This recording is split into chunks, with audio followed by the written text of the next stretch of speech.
امتی که مذهب کی داری؟ از چهاریاران کی را میشناسی؟ از کی تا باز مسلمانی؟ دینت چیست؟ در دهنت چی داری؟ چیست؟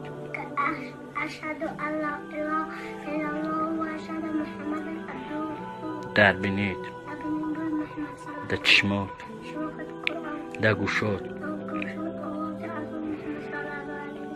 بینای مسلمانی بر چند نوع است؟ یکم، دیم،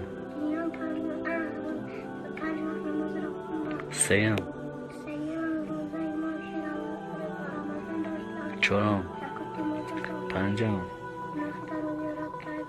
بینای بزرگترین معجزه پیغمبر محمد صلی الله علیه و سلم. قرآن چند پاره دارد؟ کلانترین سوره قرآن.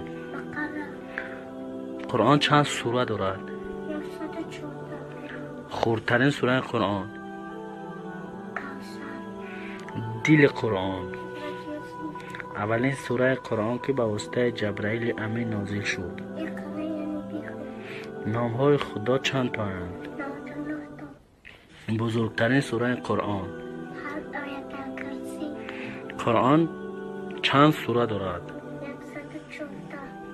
چند پیغمبر در دشت کربلا تولد شدند؟ کدام پیغمبر روز عید قربان بت را شکست؟ کدام پیغمبر به پدر و به مادر تولد شد؟ کدام پیغمبر به پدر تولد شد؟